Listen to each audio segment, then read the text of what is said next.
Vivre dans votre propre esprit, c'est comme habiter une maison que vous n'avez pas construite. Chaque pensée, chaque règle, chaque « tu devrais » a été placée là par quelqu'un d'autre. Et pourtant, vous parcourez ces couloirs comme s'ils étaient les vôtres. Vous vous êtes habitué au bruit, au désordre, aux fissures, tellement que vous ne les remarquez plus. Et c'est là que le véritable problème commence. Vous confondez la domestication avec l'identité. Vous n'êtes pas cassé. Vous êtes programmé pour réagir, pas pour choisir, pour souffrir, pas pour questionner, pour vivre vite, mais ressentir peu. Le monde veut que vous restiez distrait, épuisé, docile. Il veut que vous continuiez à répéter la même vie qui vous éteint pendant que vous pensez que vous n'avez pas le choix. Et voici la vérité sans phare. Oui, vous avez le choix. Vous l'avez toujours eu. Cette vidéo existe pour vous secouer, pour que vous ouvriez les yeux sans adoucissant ni beau discours. Ici, vous ne trouverez pas de motivation vide. Vous trouverez la conscience. Vous trouverez la responsabilité. Vous trouverez un miroir devant lequel vous ne pourrez pas vous mentir. Nous allons démonter la version de vous créée par la douleur, par la peur, par le bruit mental qui vous répète que vous ne pouvez pas. Nous allons briser la dépendance émotionnelle à la souffrance, la cage du potentiel inutilisé, le piège d'attendre la permission de vivre. Nous allons affronter cette vie non vécue que vous avez évitée pendant des années. Parce que se réveiller n'est pas romantique. Se réveiller fait mal, mais rester endormi fait plus mal. Le stoïcisme sera votre outil, non pas comme théorie, mais comme pratique quotidienne. Clarté, action, vertu et présence. Vous allez apprendre à être la conscience, pas le narrateur. À reprendre le contrôle dès les premières secondes de votre journée. À vivre comme quelqu'un qui s'appartient, pas comme quelqu'un traîné par son passé. Ici commence votre vie consciente. Direct, sans excuse. Si vous restez jusqu'à la fin, vous comprendrez pourquoi tout ce que vous pensiez être n'était que la version minimale de vous. 1. Retrouve ton rythme naturel. Imagine un lion élevé toute sa vie dans un zoo. Il mange à l'heure qu'on lui dit, dort quand l'environnement le lui permet, marche dans un espace qu'il n'a pas choisi et regarde un horizon qu'il ne peut jamais toucher. Avec le temps, il oublie qui il est. Il cesse de rugir, de chasser, d'écouter son propre instinct. Il n'est pas malade ni faible. Il est simplement déconnecté de sa véritable nature. C'est exactement ce qui t'arrive lorsque tu vis selon un rythme qui n'est pas le tien. Le monde moderne t'a transformé en un animal domestiqué et t'a convaincu que se sentir perdu est normal. Retrouver ton rythme naturel n'est pas un luxe spirituel, c'est une urgence. C'est comprendre que ton corps et ton esprit n'ont pas été conçus pour la vitesse absurde à laquelle tu vis. La technologie exige de toi l'immédiateté. Les réseaux sociaux te poussent à te comparer. Les gens te pressent pour répondre à des attentes qui ne sont même pas les tiennes, et toi, sans t'en rendre compte, tu commences chaque jour à courir après une vie qui ne suit jamais ton rythme interne. Le résultat est simple et brutal. Tu te déconnectes de toi-même et tu confonds ce vide avec l'échec. La philosophie stoïcienne te parle justement du contraire. Tu n'es pas libre quand tu cours. Tu es libre quand tu sais agir depuis ton propre centre. Les stoïciens ne cherchaient pas à être plus rapides ou plus occupés. Ils cherchaient à être en harmonie avec leur nature. Pour eux, la véritable force commence lorsque tu maîtrises ton rythme et que tu ne laisses pas le monde le dicter pour toi. Cela semble simple, mais ce ne l'est pas, car retrouver ton rythme implique de renoncer à quelque chose que la société t'a appris à idolâtrer. L'urgence fausse. Ton rythme naturel apparaît lorsque tu recommences à t'écouter. Lorsque tu cesses d'accepter que ta première pensée du jour soit l'anxiété ou la culpabilité. Lorsque tu ne te jettes pas directement sur ton téléphone pour consommer du bruit étranger. Lorsque tu respires, observes et décides qui tu es avant que ton environnement ne décide pour toi. Ce n'est pas du mysticisme, c'est de la neurobiologie. Ton esprit ne peut pas fonctionner correctement s'il n'a pas une direction consciente chaque matin. Se réveiller sans intention est comme donner les clés de ta vie au hasard et espérer qu'il te mène à bon port. Retrouver ton rythme signifie aussi arrêter de vivre en réagissant. Dès que tu te réveilles, il y a déjà des notifications, des responsabilités, des attentes et du bruit externe qui frappent ton esprit comme une pluie de flèches. C'est pourquoi ta journée se passe en pilote automatique. C'est pourquoi tu tombes dans des schémas qui ne te plaisent même pas. C'est pourquoi tu te sens épuisé même quand tu n'as rien fait d'extraordinaire. Ce n'est pas un manque d'énergie, c'est un manque d'alignement.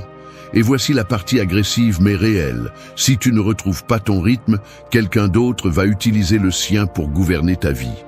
L'entreprise, la famille, le partenaire, la société, quiconque a besoin que tu sois psychologiquement disponible. Si tu ne choisis pas ton rythme, d'autres le feront pour toi et tu deviendras une extension de leurs urgences. C'est aussi simple que ça. Quelle est la première étape pour sortir de cette domestication psychologique? T'arrêter, observer, écouter ta respiration, te demander ce dont tu as besoin avant de te demander ce que le monde exige de toi. Choisir un rythme qui te permet de penser au lieu de simplement survivre. Personne ne peut construire une vie consciente à partir d'un corps accéléré et d'un esprit épuisé. Tu dois te reconnecter avec ce que ton propre être te dicte, pas avec ce que l'environnement te programme. Retrouver ton rythme naturel, c'est redevenir le lion qui se souvient de qui il est. C'est arrêter de t'adapter à la cage et commencer à ouvrir de l'espace en toi pour retourner à ta nature. Non pas pour fuir le monde, mais pour l'affronter avec ta propre force. Lâche l'identité basée sur la douleur. Il y a des gens qui marchent dans la vie comme s'ils portaient un sac à dos plein de pierres, mais quand tu leur dis de le poser par terre, ils s'y accrochent encore plus fort. Non pas parce qu'ils veulent souffrir, mais parce qu'ils ne savent plus qui ils seraient sans ce poids. La douleur devient une sorte de nom de famille émotionnelle, une identité déguisée en histoire personnelle. Tu l'as aussi fait. Nous l'avons tous fait. Nous utilisons de vieilles blessures comme si elles étaient des justificatifs pour notre présent. Nous disons que nous sommes ainsi parce qu'on nous a blessés, parce qu'on nous a déçus, parce que nous avons eu de la malchance, parce que la vie a été injuste. La douleur cesse d'être un événement et devient notre nom interne. Le problème est qu'une identité basée sur la douleur ne te protège pas, elle t'enferme. La douleur te fait te sentir spécial pendant un moment, parce qu'elle te donne une histoire à raconter, mais elle te condamne aussi à la répéter. Chaque fois que tu dis « je suis comme ça à cause de ce que j'ai vécu », sans t'en rendre compte, tu renouvelles un contrat psychologique avec ton passé. C'est comme si tu signais chaque jour que cette blessure a du pouvoir sur toi. Et tant que tu continues à signer, peu importe combien tu veux avancer, tout te ramène au même point de départ. La philosophie stoïcienne a une position agressivement honnête à ce sujet. Pour un stoïcien, la blessure ne te définit pas. Ce qui te définit, c'est ta réponse. En d'autres termes, la douleur peut t'expliquer, mais elle ne peut pas te représenter.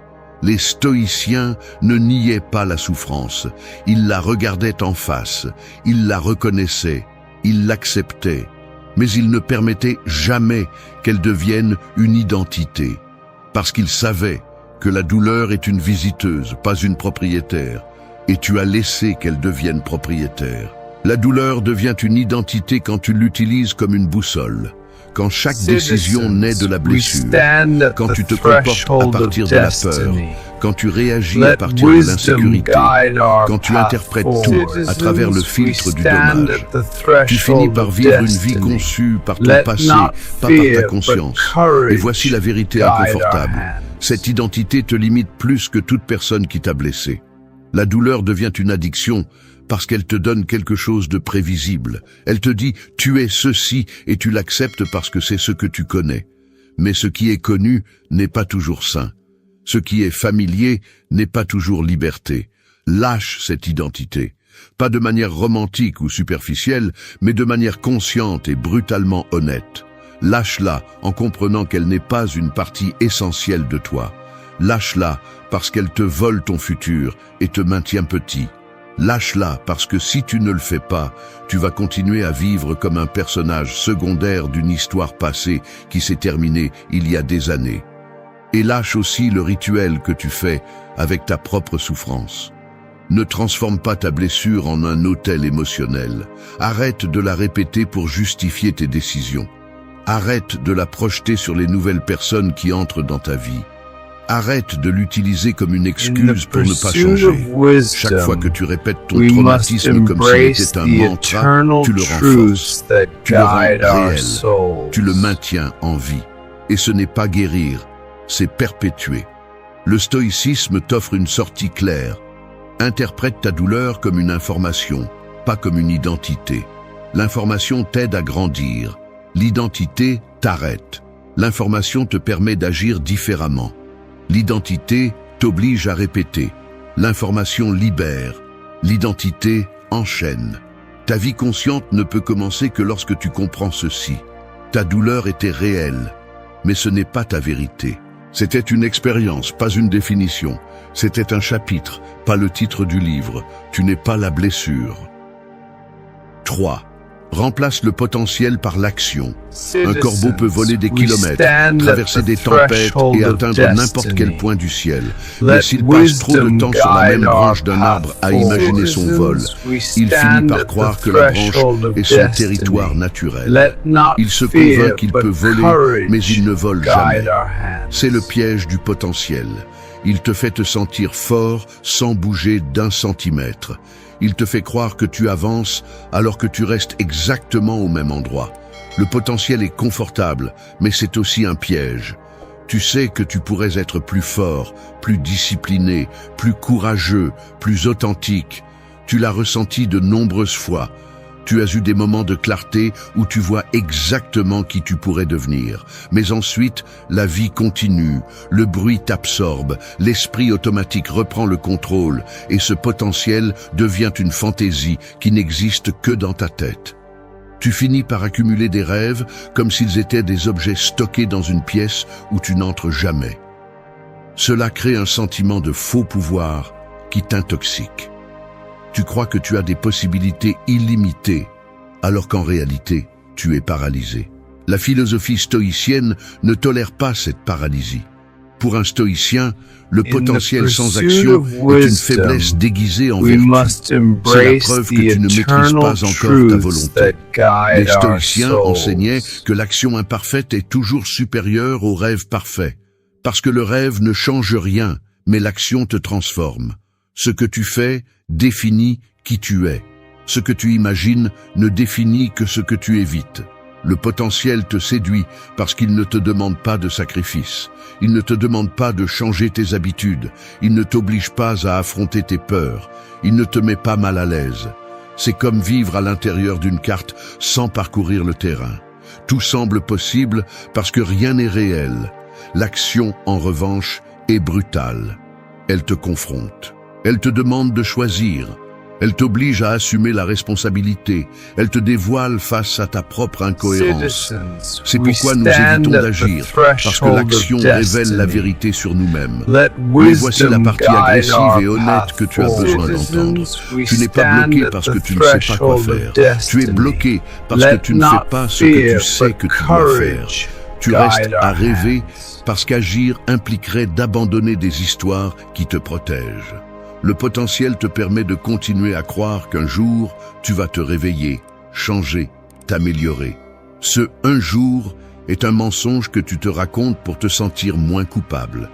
Et chaque jour qui passe sans action, ce potentiel devient un poids mort. Il ne te pousse pas, il te tire vers le bas. La cage du potentiel te piège parce qu'elle t'offre une identité sans résultat. Elle te fait te sentir comme quelqu'un avec un destin, même si tes actions prouvent le contraire. Et ici, la philosophie stoïcienne est claire. Ton identité est mesurée par tes décisions, pas par tes désirs. La question n'est pas ce que tu pourrais être. La question est ce que tu choisis d'être aujourd'hui, maintenant, à cet instant précis. Sortir de ce piège exige du courage. Il exige que tu agisses même quand tu ne te sens pas prêt. Il exige que tu lâches la In fantaisie the de la pursuit perfection of et que tu wisdom, permettes à l'action we d'être must maladroite, embrace the incomplète, eternal imparfaite. Parce que truths that l'action guide imparfaite our fait bouger le souls. monde. La passivité parfaite l'arrête. L'action crée la clarté. L'action crée la discipline. L'action crée le caractère. Le potentiel ne crée que des excuses. Cette étape est simple mais féroce. Fais quelque chose. Ne le planifie pas. Ne l'analyse pas trop. Ne le remets pas à plus tard. Fais-le. Entraîne-toi. Écris. Coupe les liens toxiques. Range ton espace. Commence ce projet. Change cette habitude. Quoi que ce soit, mais fais-le. Parce que lorsque tu brises l'inertie, tu brises ton identité passée. 4. Donne-toi la permission de ta propre volonté. Un aigle ne demande pas la permission d'ouvrir ses ailes. Il ne demande pas si le vent l'accepte. Il ne consulte pas si le ciel l'approuve. Il n'attend pas de validation de la part d'aucune créature terrestre. Il déploie simplement sa force parce qu'il sait que sa nature est de voler. Toi, par contre, tu as passé trop d'années à demander la permission d'être qui tu es déjà à l'intérieur. Tu as vécu comme si ta vie avait besoin de la signature des autres pour avancer. Et c'est l'un des conditionnements les plus silencieux et dangereux qui existent. L'idée que tu as besoin d'une approbation externe pour bouger, changer, décider ou grandir. Le pire, c'est qu'on ne te l'a pas directement enseigné. Tu l'as absorbé, tu l'as imité, tu l'as normalisé. Tu as appris à regarder autour de toi avant de regarder à l'intérieur. Tu as appris à attendre le signal des autres pour activer le tien. Tu es devenu quelqu'un qui consulte plus qu'il ne décide. La philosophie stoïcienne a une position complètement opposée. Pour un stoïcien, la volonté est sacrée. C'est le noyau de ta liberté. C'est le point où tu décides si ta vie est gouvernée par toi ou par les attentes des autres. Les stoïciens comprenaient que vivre en attendant la permission est une forme douce d'esclavage psychologique. Parce que si tu as besoin d'approbation pour bouger, tu en auras aussi besoin pour t'arrêter. Et si quelqu'un peut définir quand tu agis, il peut aussi définir qui tu es. Le problème n'est pas que tu cherches l'acceptation. Nous voulons tous, à un certain niveau, nous sentir connectés aux autres. Le vrai problème est lorsque tu conditionnes ta croissance à l'opinion de personnes qui ne vivent même pas avec intégrité leur propre vie. Tu demandes la permission à ceux qui n'osent pas. Tu demandes l'approbation à ceux qui ne comprennent pas ta vision. Tu attends la validation de personnes qui ne se sont même pas validées elles-mêmes. Et dans ce processus, ta volonté s'éteint. Ce piège psychologique fonctionne ainsi. Tu sais déjà ce que tu dois faire. Tu l'as toujours su. Mais tu ne le fais pas parce que tu attends un « c'est bien », un « je te soutiens », un « fais-le », un « c'est ça ». Tu cherches l'autorisation dans les regards, les mots, les attitudes et les signaux qui n'arriveront jamais. Et quand ils n'arrivent pas, tu interprètes le silence comme un rejet. C'est l'erreur. Personne n'a l'obligation de te donner la permission de vivre ta vie. La permission la plus importante est celle que tu te donnes. Et cette permission ne se négocie pas. Elle se déclare, elle se maintient. Quand tu attends l'autorisation, tu perds des années, tu perds des opportunités, tu perds des versions entières de toi qui auraient pu exister. La vie ne s'arrête pas pendant que tu décides de bouger ou non. La vie continue et tu restes en arrière. Récupérer ta volonté, c'est décider que tu ne vas plus repousser ton destin simplement parce que les autres ne comprennent pas ton processus. Les stoïciens savaient que la liberté commence dans l'esprit, pas dans les circonstances. Ta volonté est le filtre qui définit ta direction. Si tu ne diriges pas ta volonté, quelqu'un d'autre l'absorbera. Deviens le genre de personne qui se donne la permission d'agir même quand personne ne comprend, parce que ce qui te motive n'est pas la validation, mais la clarté de ton but. Te donner la permission est un acte de sincérité. C'est te regarder et te dire « c'est ce que je veux, c'est ce que je décide, c'est ce que je vais faire ». Pas parce que c'est facile, pas parce que tout le monde le soutient, mais parce que tu sais que c'est nécessaire. Tu te le dois. La vie consciente commence ici, quand ta volonté cesse de demander la permission et commence à marquer la direction. Quand tu n'attends plus de signaux externes parce que tu comprends que le signal le plus puissant est ta conviction interne. 5. Honore ta vie non vécue. Un arbre qui n'a jamais poussé laisse toujours l'ombre de ce qu'il aurait pu être. Les branches qui ne sont pas nées, les fruits qu'il n'a pas donnés, les chemins que ses racines n'ont jamais explorés. Tout cela reste là, comme un vide silencieux dans le paysage. Il ne dérange pas, ne fait pas de bruit, mais il existe. Ta vie non vécue fonctionne de la même manière. Elle ne te crie pas dessus, ne te poursuit pas, ne te blâme pas, mais tu la sens. Dans ce qui te dérange sans raison, dans la nostalgie qui apparaît sans prévenir, dans le sentiment qu'il te manque quelque chose que tu ne sais pas nommer. Ce n'est pas de la tristesse, c'est du deuil. Deuil pour les versions de toi que tu n'as jamais laissées exister. Honorer ta vie non vécue, ce n'est pas rester coincé dans ce qui aurait pu être.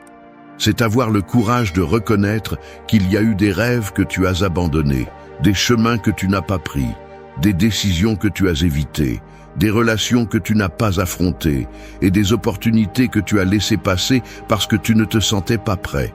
Et bien que le monde essaie de te faire croire que ignorer cela est de la maturité, c'est faux. Ignorer ta vie non vécue te détruit de l'intérieur parce qu'elle nie une partie de ton histoire émotionnelle. La vérité est que la douleur ne vient pas de ce que tu as perdu, mais de ce que tu ne t'es jamais permis d'essayer. La philosophie stoïcienne ne te demande pas de réprimer cette douleur. Elle te demande de l'observer sans la dramatiser, de l'accepter sans en faire une identité, de reconnaître ce que tu as laissé derrière toi avec responsabilité, non avec culpabilité. Un stoïcien comprend que la vie a de multiples bifurcations et que tu ne peux pas toutes les parcourir. Mais il comprend aussi que certains renoncements font mal parce qu'ils révèlent qu'à certains moments, tu as été plus petit que ton potentiel, plus peureux que ton but, plus silencieux que ta vérité intérieure. Reconnaître cela ne t'affaiblit pas, cela te mûrit. Le deuil de la vie non vécue pèse parce qu'il révèle la distance entre qui tu es et qui tu sais que tu aurais pu être. Et cette distance ne se comble pas avec de la motivation bon marché ni avec des phrases vides. Elle se comble avec de l'honnêteté. Elle se comble en acceptant que tu as perdu du temps, que tu as été tiède quand tu avais besoin de feu, que tu as cédé quand tu devais avancer, que tu as laissé ta volonté s'endormir. Cette honnêteté fait mal, mais c'est le genre de douleur qui nettoie, le genre de douleur qui te réveille. Le plus dangereux dans le fait de te refuser ce deuil est que cela te condamne à répéter le même schéma. Ce que tu ne reconnais pas, tu le répètes. Ce que tu n'acceptes pas, te contrôle. Ce que tu évites, grandit. C'est pourquoi tant de personnes sont coincées dans le sentiment de vide permanent. Ce n'est pas de la dépression, ce n'est pas de la confusion, ce n'est pas de la malchance. C'est de la vie non vécue accumulée. C'est la conscience qui te demande de regarder ce que tu as ignoré. C'est ton intérieur qui te rappelle que tu n'as pas été créé pour le confort du regret silencieux. Honorer ta vie non vécue signifie regarder tes rêves abandonnés sans honte, tes décisions lâches sans excuse, tes parties oubliées sans rejet. Cela signifie faire la paix avec les versions de toi qui n'ont pas eu l'occasion d'exister. Non pour les ressusciter, mais pour les libérer, pour qu'elles cessent de t'ancrer dans le passé, pour que tu puisses construire sur un terrain propre, pas dans le déni. Cet acte d'honneur t'oblige aussi à une chose, choisir. Choisir quelle partie de ta vie tu veux vivre maintenant. Choisir quel rêve reporté mérite de reprendre sa marche. Choisir quel but mérite d'être repris. Choisir quelle partie de toi tu n'accepteras plus jamais d'abandonner. Cette décision est le début de ta nouvelle liberté.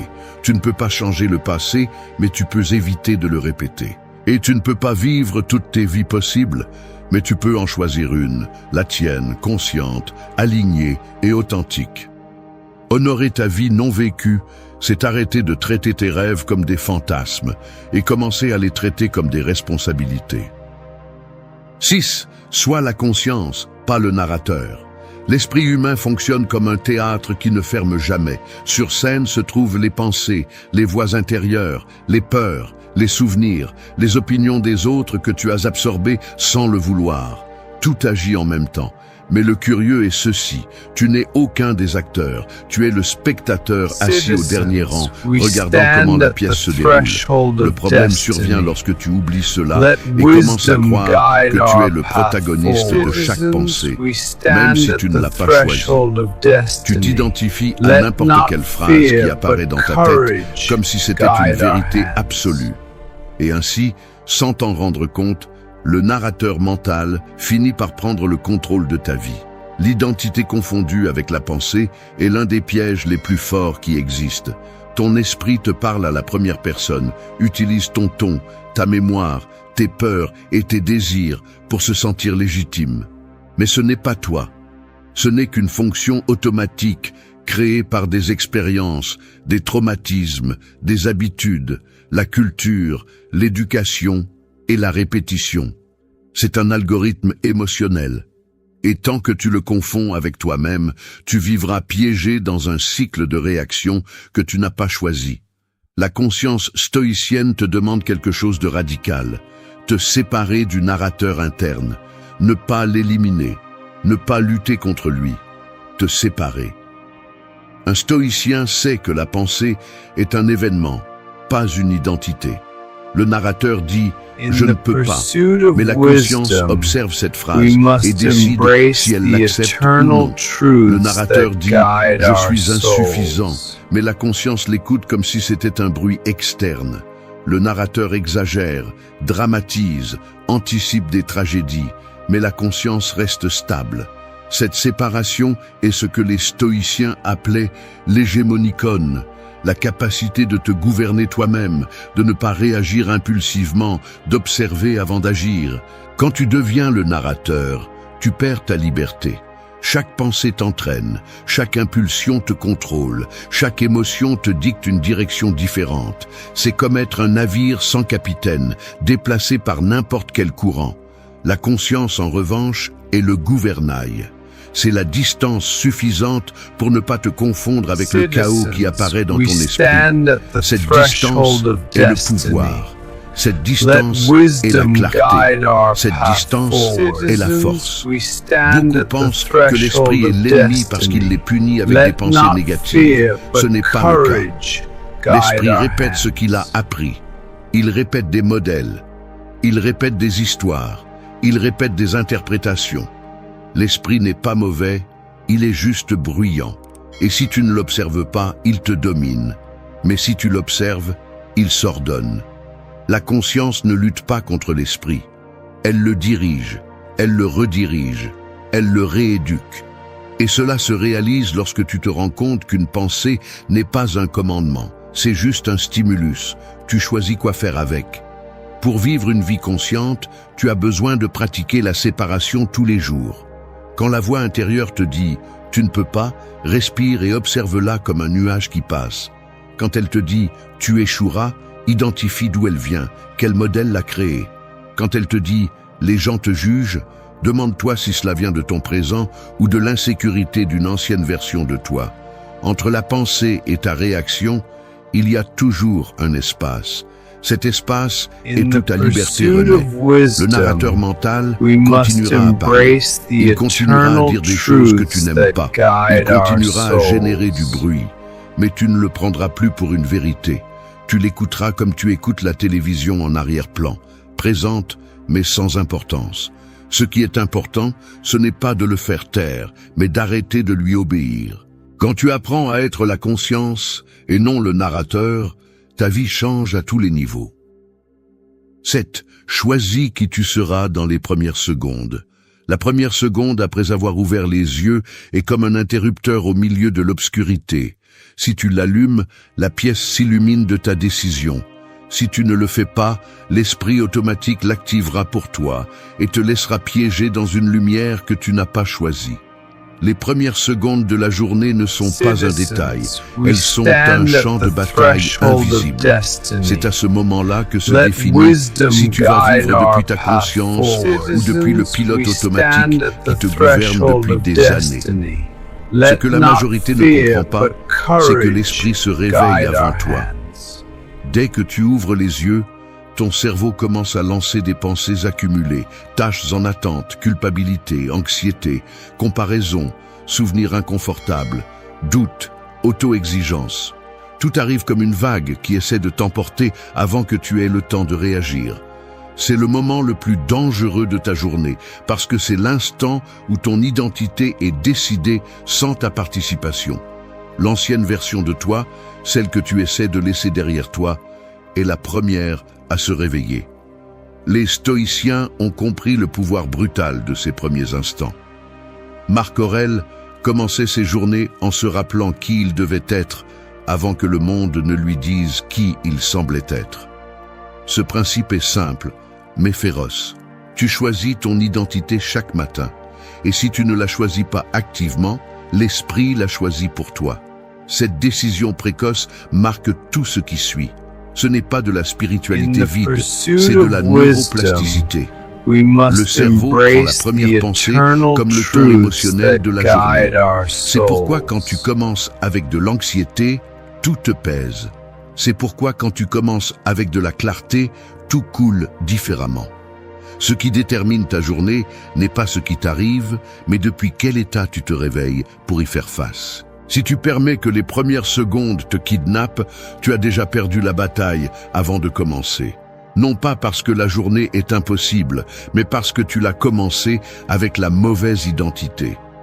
Une journée forte ne se construit pas à midi, elle se construit au premier battement de paupières. Ce que tu décides à ce moment-là te transforme en quelqu'un de réactif ou en quelqu'un de conscient. Ta première pensée peut être une arme ou une prison. Elle peut être « je ne peux pas », quelle fatigue, encore la même chose. Ou elle peut être « je suis là, je décide, aujourd'hui je me gouverne ». Ce n'est pas une question de positivisme bon marché, c'est une question de souveraineté mentale. Lorsque tu choisis consciemment qui tu es dans ces premières secondes, tu brises la programmation automatique qui a dirigé ta vie pendant des années. Mais il ne s'agit pas seulement de penser différemment. Il s'agit d'agir différemment. Les premières secondes sont le rituel où tu réaffirmes quelle identité tu es en train de construire. Si dès que tu te réveilles, tu vas directement au téléphone, ton esprit comprend que l'extérieur te gouverne. Si tu te lèves sans direction, il comprend que tu n'as pas de direction. Si tu commences par te plaindre, il comprend que la vie te dépasse. Ce que tu fais dès que tu te réveilles est une déclaration psychologique de qui tu seras le reste de la journée. La philosophie stoïcienne te donne un outil puissant, l'intention préalable. Avant de dormir, définis qui tu veux être demain. Non pas ce que tu veux ressentir, mais qui tu veux être. Ferme, présent, discipliné, calme, maître de ton esprit. Au réveil, rappelle-toi avant que le bruit mental ne le détruise. Même 10 secondes de conscience soutiennent ton identité pendant des heures. Choisis ton état avant que le monde ne le choisisse pour toi. Respire, observe, décide. C'est ta véritable liberté. Non pas contrôler tout ce qui se passe, mais contrôler la façon dont tu entres dans la journée. Parce que celui qui contrôle les premières secondes contrôle la narration interne, et celui qui contrôle la narration interne contrôle son destin. 8. Vis la vertu, pas l'apparence. Marcher dans la vie en essayant d'impressionner les autres, c'est comme se maquiller pour entrer dans une tempête. Peu importe combien de brillants tu mets, la pluie va effacer ton masque dans les premières minutes, et à la fin, la vérité sera exposée. Qui tu es sans public. C'est la différence entre l'apparence et la vertu. L'apparence existe tant qu'on te regarde. La vertu existe même quand personne ne te voit. Et la plupart des gens sont si habitués à vivre pour la scène qu'ils oublient que la vraie vie se passe en coulisses. La culture actuelle te pousse constamment à construire une image, pas un caractère. Elle te dit de paraître sûr de toi, même si tu ne le sens pas, de te montrer fort même si tu es brisé, de sourire même si tu es vide, de publier ta vie même si tu ne la vis pas.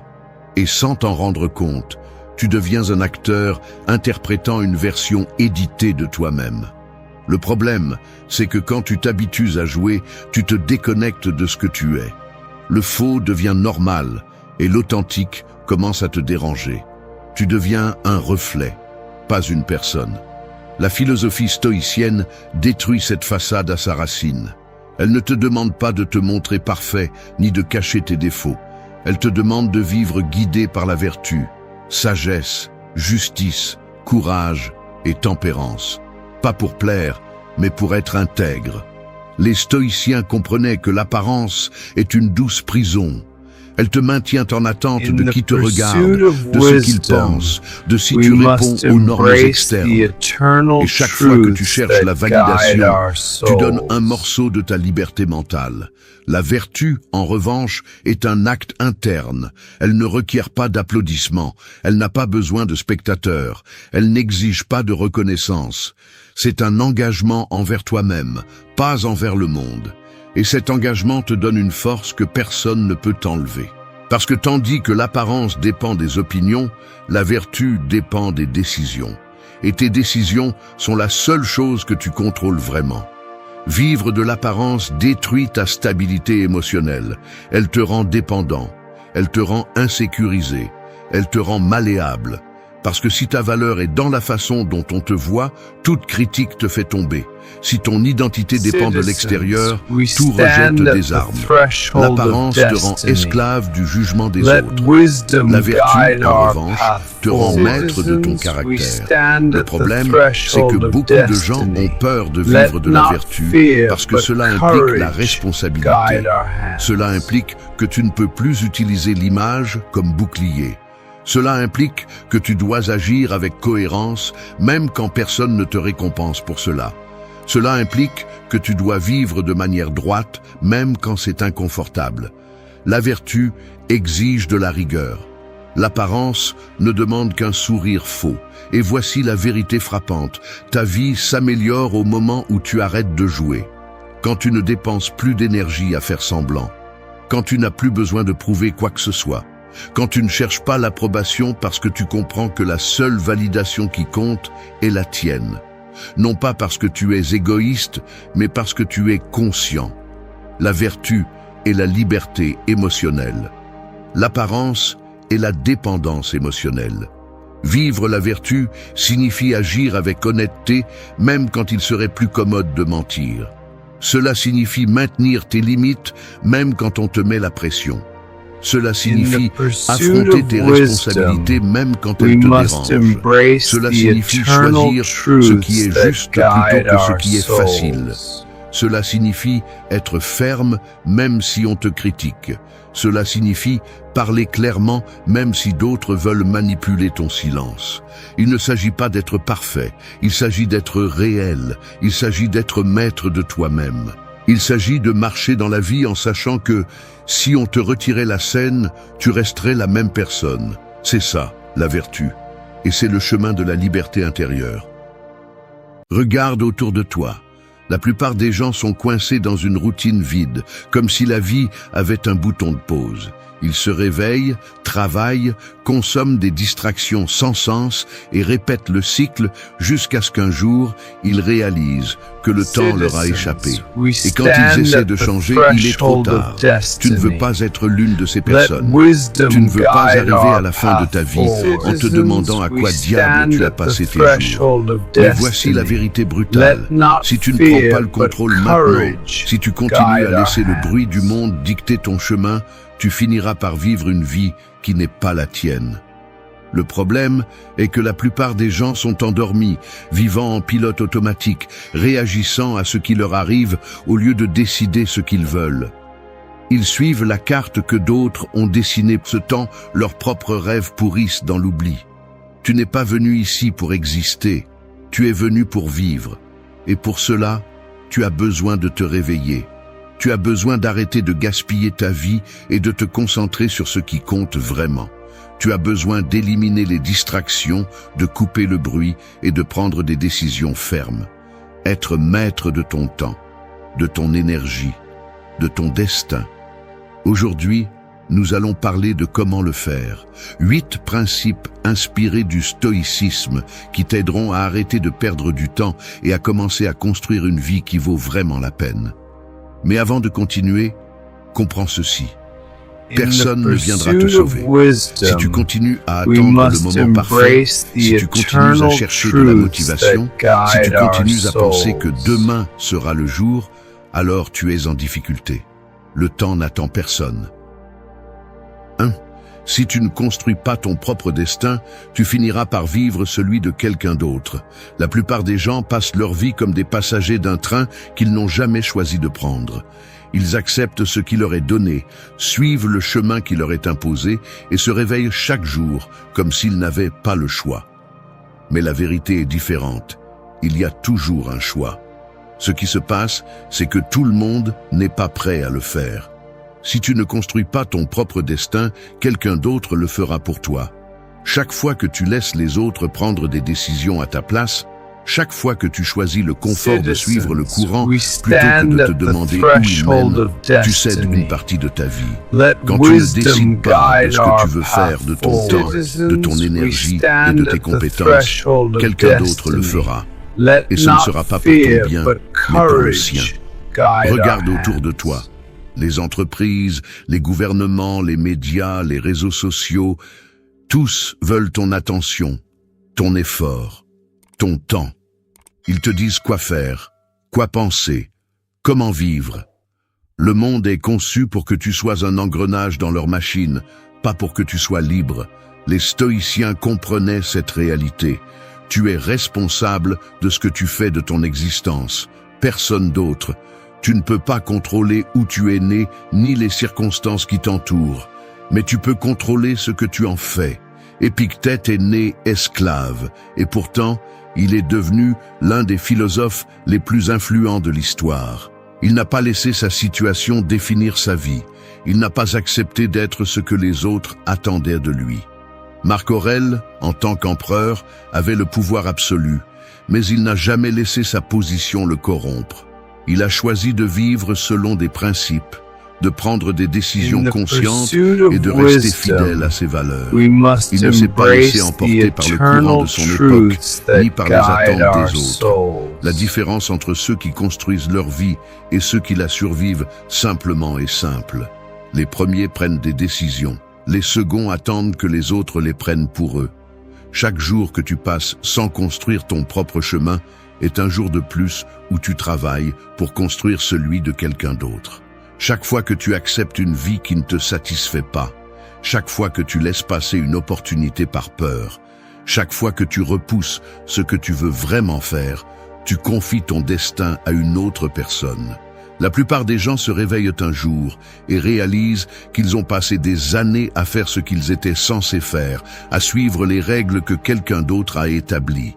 Mais à ce moment-là, il est déjà trop tard. Le temps ne se récupère pas. Ce que tu ne construis pas, tu le perds. Le problème est que beaucoup de gens vivent avec la fausse illusion qu'il y a beaucoup de temps. Ils se disent que demain, ils commenceront à faire ce qu'ils veulent vraiment, que dans quelques années, quand les choses seront plus faciles, ils prendront le contrôle de leur vie. Mais demain n'arrive jamais. Les excuses deviennent une habitude. Et quand ils s'en rendent compte, des décennies se sont écoulées à vivre pour les autres. Le destin ne se construit pas avec des mots, mais avec des actions. Il ne suffit pas de vouloir une vie meilleure. Il faut prendre des décisions, assumer des risques, rompre avec ce qui n'apporte rien et avancer sans regarder en arrière. Il n'y a pas de raccourci, il n'y a pas de chemin facile, il n'y a que le choix. Soit tu prends le contrôle de ta vie, soit quelqu'un d'autre le fera pour toi. N'attends pas, ne continue pas à repousser ce que tu sais que tu dois faire. Commence à construire ton propre destin. Parce que si tu ne le fais pas, tu passeras ta vie à faire partie du plan de quelqu'un d'autre. 2.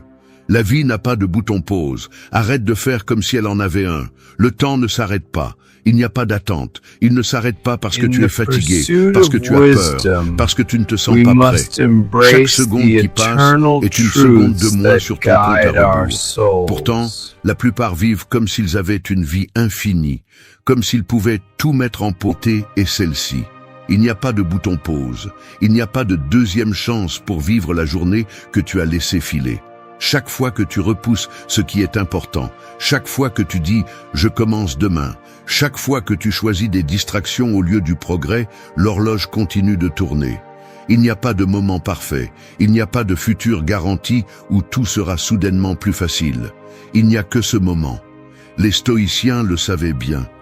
Memento mori. Souviens-toi que tu vas mourir. Non pas comme une pensée déprimante, mais comme un appel urgent à se réveiller. Le temps est la seule ressource que tu ne récupéreras jamais. Tu peux perdre de l'argent et le regagner. Tu peux perdre une opportunité et en trouver une autre. Mais le temps que tu perds, tu le perds pour toujours.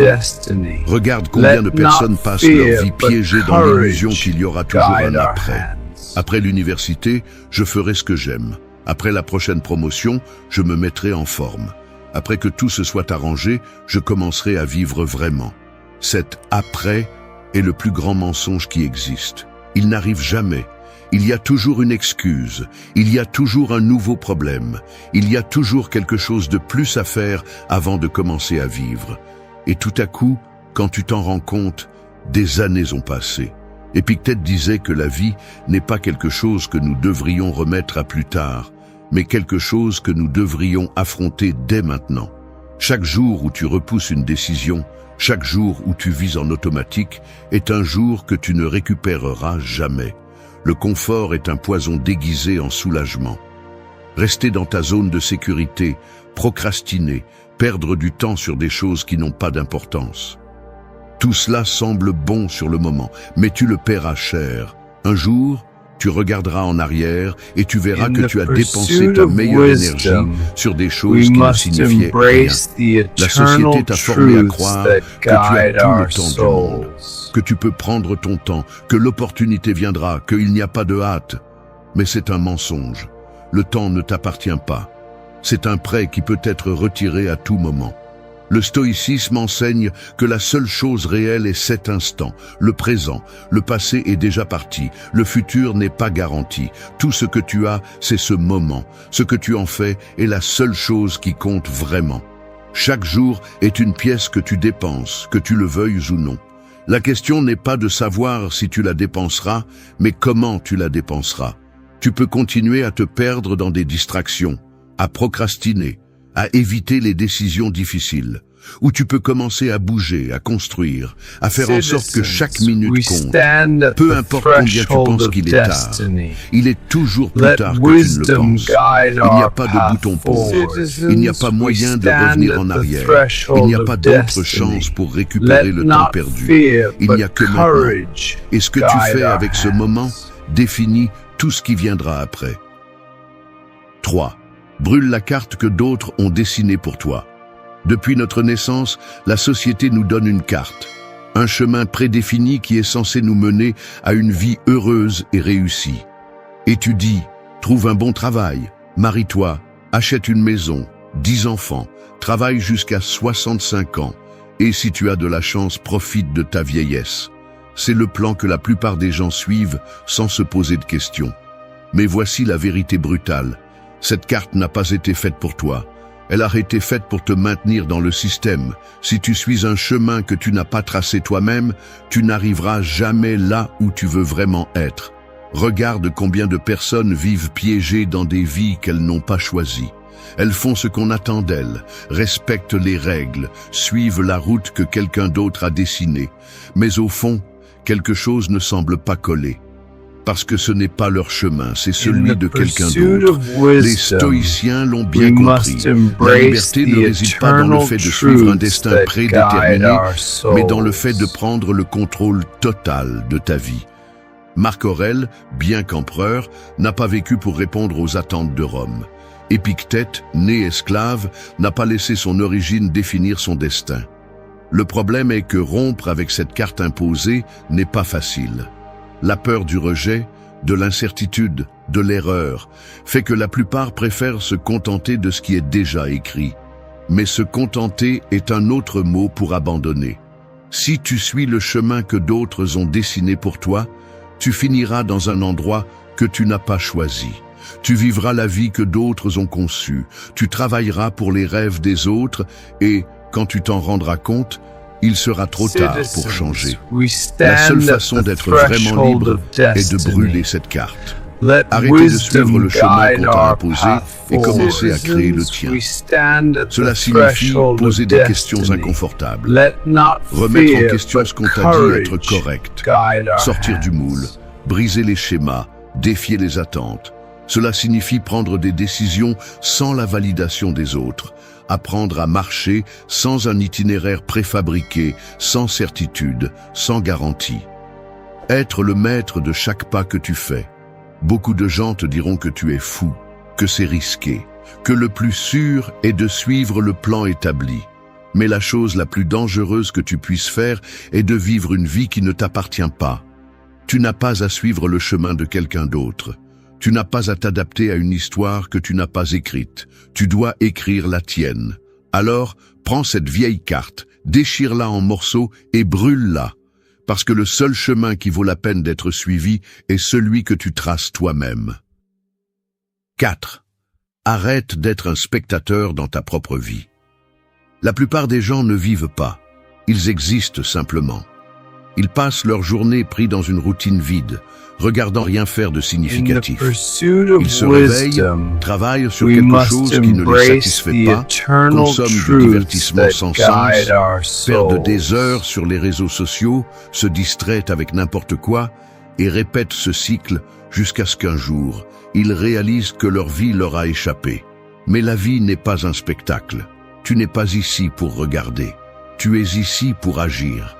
Chaque fois que tu repousses des décisions, chaque fois que tu évites de prendre le contrôle, chaque fois que tu laisses les autres décider pour toi, tu deviens un spectateur. Quelqu'un qui est présent, mais qui n'a aucune influence. Et voici la vérité brutale. Personne ne vivra pour toi. Personne ne viendra te sauver. Si tu ne prends pas les rênes de ta vie, tu ne seras qu'un personnage secondaire dans l'histoire de quelqu'un d'autre. Les stoïciens avaient une philosophie claire. Agis ou sois l'esclave des circonstances. Ils ne croyaient pas en la victimisation. Ils ne croyaient pas en l'attente d'un meilleur moment. Ils croyaient en l'action. Si quelque chose ne te plaît pas, change-le. Si tu ne peux pas le changer, adapte-toi. Mais ne reste jamais immobile à regarder le monde décider pour toi. C'est qu'être spectateur est facile. Cela n'implique pas de risque. Il n'y a pas de décision difficile. Il n'y a pas d'échec. Tu suis simplement le courant, tu fais ce qu'on te dit, tu laisses les autres choisir pour toi et tu te convaincs que c'est bien parce que c'est la vie. Mais voici le prix de ce confort, une vie gaspillée. Chaque jour que tu vis sans but, sans direction, sans action, est un jour perdu. Les opportunités n'attendent pas. Les idées sans exécution ne valent rien. Le potentiel sans action n'est qu'un gaspillage. La peur est ce qui maintient la plupart des gens dans cette passivité. La peur d'échouer, la peur du jugement des autres, la peur de sortir de sa zone de confort. Mais si la peur dicte ta vie, tu ne seras jamais libre. Tu seras un prisonnier de tes propres excuses. Regarde autour de toi. La plupart des gens survivent simplement. Ils ne vivent pas. Ils attendent le moment parfait, le signe magique, la garantie que tout ira bien. Mais cette sécurité n'arrive jamais. Il n'y a pas de garantie dans la vie. La seule certitude est que le temps continue de s'écouler. Tu ne peux pas te permettre d'être un simple observateur. Tu dois t'impliquer. Chaque décision que tu évites, chaque opportunité que tu laisses passer, chaque jour que tu perds en distraction, est un pas de plus vers une vie sans but. Et le pire, c'est que lorsque tu te rends enfin compte, il est trop tard pour le récupérer. La différence entre ceux qui maîtrisent leur vie et ceux qui la voient passer n'est qu'une seule, l'action. Prends des décisions, fais des erreurs, apprends, avance, fais quelque chose. Peu importe la petitesse du pas, mais fais-en un. Parce que la vie ne se vit pas en regardant, elle se vit en agissant. Arrête d'attendre le moment parfait. Il n'existe pas. Arrête de penser que tu as besoin de tout savoir avant de commencer. Tu ne sauras jamais tout. Arrête de donner du pouvoir à tes peurs. Si tu continues à attendre, la seule chose que tu obtiendras est de voir ta vie s'échapper pendant que tu restes à la même position. Sors de la passivité, sors du pilote automatique, prends le contrôle et arrête d'être un spectateur. ou tu continueras à voir ta vie se gaspiller sans avoir fait quoi que ce soit de vraiment important. 5. Déconnecte-toi du bruit, connecte-toi avec toi-même. Le monde n'a jamais été aussi bruyant. Actualité, réseaux sociaux, divertissements sans fin, opinions d'inconnus, publicité, messages constants. Nous vivons bombardés de distractions, des informations sans importance qui se battent pour notre attention chaque seconde de la journée. Le problème, plus il y a de bruit à l'extérieur, moins il y a de clarté à l'intérieur. Les gens ne s'écoutent plus eux-mêmes. Leurs esprits sont saturés de ce que pensent les autres, de ce que dicte la société, de la pression de s'adapter à un moule qu'ils n'ont jamais choisi. Ils se sont déconnectés d'eux-mêmes parce qu'ils sont trop connectés au bruit extérieur. Les stoïciens comprenaient cela mieux que quiconque. La paix ne se trouve pas dans le monde extérieur, mais dans l'esprit lui-même. Épictète disait que la clé de la tranquillité réside dans le filtrage de ce que l'on consomme, dans le fait de ne pas laisser l'extérieur contaminer son essence. Mais aujourd'hui, la plupart ont perdu cette capacité. Ils sont esclaves des distractions. Ils se réveillent et la première chose qu'ils font est de vérifier leur téléphone. Ils se comparent à des vies fausses sur Instagram. Ils consomment des opinions sans sens sur Twitter. Ils sont plongés dans un cycle sans fin de contenu vide qui n'apporte rien à leur vie. Chaque minute que tu passes à consommer du bruit inutile est une minute que tu n'utilises pas pour grandir, pour penser, pour réfléchir à ce qui compte vraiment. Et ensuite, tu te demandes pourquoi tu te sens perdu, pourquoi tu ne sais pas ce que tu veux, pourquoi la vie semble vide, parce que tu ne t'arrêtes jamais, tu ne te déconnectes jamais du monde extérieur pour te connecter à ton monde intérieur. Si tu veux reprendre le contrôle de ton esprit, si tu veux de la clarté, si tu veux la paix, tu dois apprendre à te déconnecter. Déconnecte-toi du bruit. Arrête de remplir ta tête avec les déchets que le monde te pousse tous les jours. Tu n'as pas besoin de savoir tout ce qui se passe dans le monde. Tu n'as pas besoin d'être disponible tout le temps. Tu n'as pas besoin de la validation de personne. Commence à être avec toi-même. Passe du temps en silence. Réfléchis. Écris. Pense. Écoute ce que tu veux vraiment. Les stoïciens pratiquaient l'isolement mental. Pas comme... Si ton esprit est fort, tu seras immunisé contre la distraction. Choisis où tu concentres ton attention. Consomme moins, crée plus. Parle moins, écoute plus. Pense moins à ce que font les autres, pense plus à ce que tu veux construire. Si tu continues à permettre au bruit de te contrôler, tu n'entendras jamais ta propre voix. Déconnecte-toi du bruit, connecte-toi avec toi-même. 6. Tue l'imposteur qui vit dans ta tête. Il y a une voix en toi qui te dit que tu n'es pas assez bon, que tu n'as pas ce qu'il faut, que tu vas échouer. Cette voix est l'imposteur, une ombre mentale qui te sabote, te paralyse et t'empêche d'avancer. C'est la voix qui te dit que tu n'es pas assez intelligent pour démarrer cette entreprise, que tu n'as pas le talent pour atteindre tes objectifs, qu'à tout moment, quelqu'un découvrira que tu es un fraudeur, que tu ne mérites pas d'être où tu es. Et voici la vérité brutale, cet imposteur est un mensonge, l'obstacle qui nous arrête, mais nos interprétations de ces obstacles. La peur, l'insécurité et le doute ne sont que des illusions que nous avons construites avec le temps. Marc Aurèle l'a expliqué clairement. Si quelque chose d'extérieur te tourmente, la douleur ne vient pas de la chose en elle-même, mais de l'opinion que tu as d'elle. Il en va de même pour l'imposteur dans ta tête. Il n'est pas réel. Ce n'est pas une vérité absolue. Ce n'est qu'une distorsion de ta propre perception. Cependant, si tu ne le tues pas, il prendra le contrôle de ta vie. Chaque fois que tu laisses passer une opportunité par peur, chaque fois que tu ne parles pas par peur de te tromper, chaque fois que tu penses que tu n'es pas assez bon, tu donnes du pouvoir à cette voix. Et la dure réalité est que la plupart des gens laissent l'imposteur gagner. Ils renoncent à leurs rêves avant même d'essayer. Ils se convainquent qu'ils ne sont pas assez bons avant même de le vérifier. Et ainsi, ils passent leur vie enfermés dans une prison mentale qu'ils ont eux-mêmes construite. La peur de ne pas être suffisant est naturelle, mais elle ne doit pas dicter ta vie. Les meilleurs dans n'importe quel domaine entendent aussi cette voix. La différence est qu'ils agissent malgré la peur. Ils n'attendent pas de se sentir prêts. Ils n'attendent pas que l'insécurité disparaisse. Ils avancent simplement. Si tu attends de te sentir prêt avant de commencer quelque chose, tu ne le feras jamais. Personne ne commence en étant un expert. Personne ne commence en sachant tout. La maîtrise vient avec l'action, pas avec le doute. Tu n'as pas besoin de te sentir confiant pour agir. Tu as besoin d'agir pour te sentir confiant. Regarde comment les enfants apprennent à marcher. Ils tombent des centaines de fois. Ils ne s'arrêtent pas pour penser « peut-être que je ne suis pas bon à ça ». Ils essaient simplement jusqu'à ce qu'ils y arrivent. Mais quand nous grandissons, la société nous entraîne à craindre l'erreur, à éviter la honte, à ne pas prendre de risques. Et cette mentalité tue plus de rêves que l'échec. L'imposteur dans ta tête ne partira pas tout seul. Tu dois le tuer à coups d'action.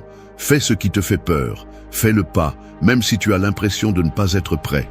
Expose ton travail, même si tu penses qu'il n'est pas parfait, parce que la seule façon de prouver à cette voix que la tort, c'est d'agir. Chaque fois que tu avances malgré la peur, l'imposteur s'affaiblit. Chaque fois que tu agis, tu gagnes en confiance.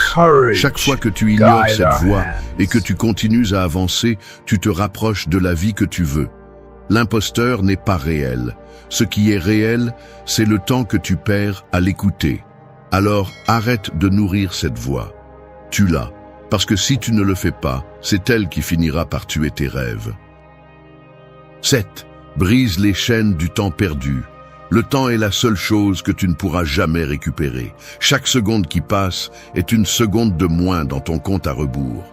Pourtant, la plupart continuent de vivre comme s'ils avaient une éternité devant eux, comme s'ils pouvaient gaspiller des années sans conséquence. Et quand ils se réveillent enfin, quand ils réalisent qu'ils ont laissé échapper leur vie, il est déjà trop tard. Rien n'est plus tragique que de regarder en arrière et de voir tout ce qui n'a pas été fait. Les opportunités n'attendent pas. La vie n'attend pas. Mais trop de gens restent coincés dans la mentalité du « il y aura du temps », croyant que l'avenir est une garantie, alors qu'en réalité, il n'est qu'une illusion. L'horloge ne peut pas être mise en pause. Personne ne peut l'arrêter. Les stoïciens répétaient un principe fondamental. Memento mori. Souviens-toi que tu vas mourir. Non pas comme une idée dépressive, mais comme un rappel pour vivre avec urgence, pour ne pas remettre à plus tard ce qui compte vraiment. Le plus grand gaspillage de la vie est de croire qu'il y aura toujours plus de temps. Sans s'en rendre compte, beaucoup ont perdu trop de temps. Des heures à défiler sur les réseaux sociaux, des jours coincés dans des doutes inutiles, des années à repousser des décisions importantes. Tout ce temps est parti et ne reviendra pas. Ce qui compte vraiment, ce n'est pas le temps déjà perdu, mais le temps qu'il reste. Beaucoup de gens restent coincés dans le regret. Ils se lamentent sur les opportunités qu'ils ont laissées passer, sur les mauvaises décisions qu'ils ont prises, sur tout ce qu'ils n'ont pas fait quand ils le pouvaient. Et en faisant cela, ils continuent à perdre plus de temps. C'est un cercle vicieux qui ne se brise qu'avec l'action. Marc Aurèle l'a dit clairement. Ne perds plus de temps à discuter de ce qu'est un bonhomme, sois-en un.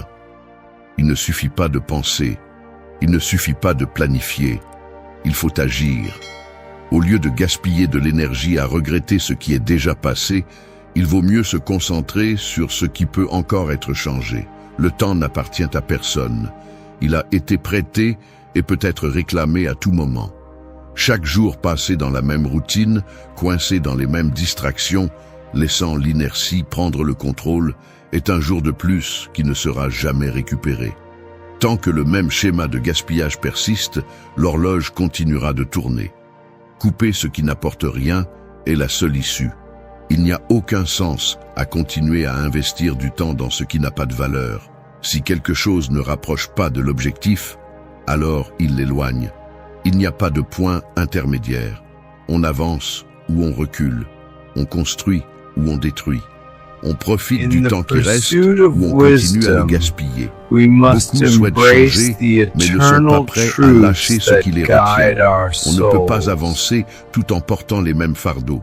Le temps n'attend pas. Il ne s'arrête pour personne. Ce qui est passé, mais ce que tu fais à partir de maintenant est ce qui compte vraiment. Ne continue pas à perdre ce que tu peux encore utiliser. Fais en sorte que le temps qu'il te reste en vaille la peine. 8. Fais en sorte que chaque jour compte ou tu seras compté par les jours. Chaque jour est une pièce de monnaie que tu dépenses, que tu le veuilles ou non. Tu ne peux pas l'économiser, tu ne peux pas le garder pour plus tard. Il s'en va, et une fois que tu l'as perdu, il ne revient pas. Tu peux le gaspiller en choses sans importance ou l'investir dans quelque chose qui compte vraiment. Mais ce que tu ne peux pas faire, c'est le récupérer. Le problème est que la plupart des gens ne se rendent pas compte de cela jusqu'à ce qu'il soit trop tard. Ils passent leur jour en mode automatique, pris dans des routines vides, dans des distractions sans importance, dans des excuses qui les maintiennent stagnants. Et quand ils ouvrent enfin les yeux, quand ils réalisent tout le temps qu'ils ont laissé filer, la majeure partie de leur vie est déjà passée. Les stoïciens l'ont parfaitement compris. Le temps est la ressource la plus précieuse que tu as, parce qu'une fois que tu l'as dépensé, il ne revient jamais. Sénèque l'a exprimé avec brutalité. Ce n'est pas que nous avons peu de temps, mais que nous en gaspillons beaucoup. La vie ne se gaspille pas en un seul acte, mais petit à petit. 5 minutes à consulter les réseaux sociaux, 10 minutes à regarder du contenu sans importance, 1 heure prise dans des distractions, des jours entiers à reporter des décisions importantes. On perd du temps en petites fractions, sans s'en rendre compte, jusqu'à ce qu'un jour, on regarde en arrière et on voit que des années ont passé. Chaque jour qui passe est un pas de plus vers la fin. Peu importe si tu en profites ou non, l'horloge continue d'avancer. Beaucoup de gens confondent être occupé avec progresser. Mais être occupé ne signifie pas construire quelque chose de précieux, remplir de tâches sans importance, remplir des obligations qui n'apportent rien à long terme, suivre le courant sans se poser de questions. Tout cela n'est qu'une autre forme de gaspillage. Faire en sorte que chaque jour compte ne signifie pas être actif tout le temps. Cela signifie vivre avec intention. Faire des choses qui comptent vraiment, construire quelque chose, apprendre quelque chose, s'améliorer en quelque chose, s'assurer qu'à la fin de la journée, il y a eu un progrès, aussi petit soit-il. Les stoïciens vivaient avec cette conscience tous les jours. Marc Aurèle l'a exprimé de manière percutante. Ne vis pas comme si tu avais 10 000 ans devant toi. La mort est sur tes talons. Tant que tu vis, tant que c'est possible, sois bon. La plupart des gens agissent comme s'ils avaient une éternité devant eux. Ils reportent des décisions. Ils laissent leurs rêves pour plus tard. Ils se convainquent qu'ils auront plus de temps, plus d'énergie, plus de motivation demain. Mais demain n'est jamais sûr. La seule réalité est aujourd'hui. Rien n'est garanti, ni le mois prochain, ni l'année prochaine, ni la prochaine opportunité. Faire en sorte que chaque jour compte ne signifie pas être obsédé par la productivité. Cela signifie se concentrer sur ce qui a vraiment de la valeur. Il ne s'agit pas d'être occupé, mais d'être concentré. Il ne s'agit pas de faire beaucoup, mais de faire ce qui est juste. Chaque jour est une opportunité pour s'améliorer, pour construire, pour avancer. Il n'est pas nécessaire de faire des changements drastiques du jour au lendemain. Mais il est nécessaire de prendre de petites décisions chaque jour qui te rapprochent de là où tu veux vraiment être. Les personnes qui accomplissent quelque chose de significatif ne sont pas celles qui ont le plus de talent, de chance ou de ressources. Ce sont celles qui prennent la décision de ne pas gaspiller leur temps. Chaque matin est une nouvelle possibilité d'avancer et chaque soir est une opportunité de réfléchir si on a vraiment profité de la journée. Si chaque jour a un sens, la vie dans son ensemble aura un sens. Les jours passent vite, mais ce que tu fais avec eux est ce qui définit ton histoire. Ne pas faire en sorte que chaque jour compte, c'est se condamner à n'être qu'un autre numéro dans le temps. Une personne de plus qui a existé, mais qui n'a jamais vraiment vécu. Le temps n'attend pas. Il ne s'arrête pour personne. Il ne faut plus laisser les jours passer sans signification. Il est temps de les faire compter. Merci d'être resté jusqu'à la fin de la vidéo. Si vous avez tout vu, commentez « Je suis stoïcien » comme notre signe secret. indiquant que vous êtes un véritable apprenant du stoïcisme. N'oubliez pas de vous abonner et de liker la vidéo si elle vous a plu. Rendez-vous dans la prochaine vidéo et rappelez-vous, continuez à cultiver votre esprit stoïque.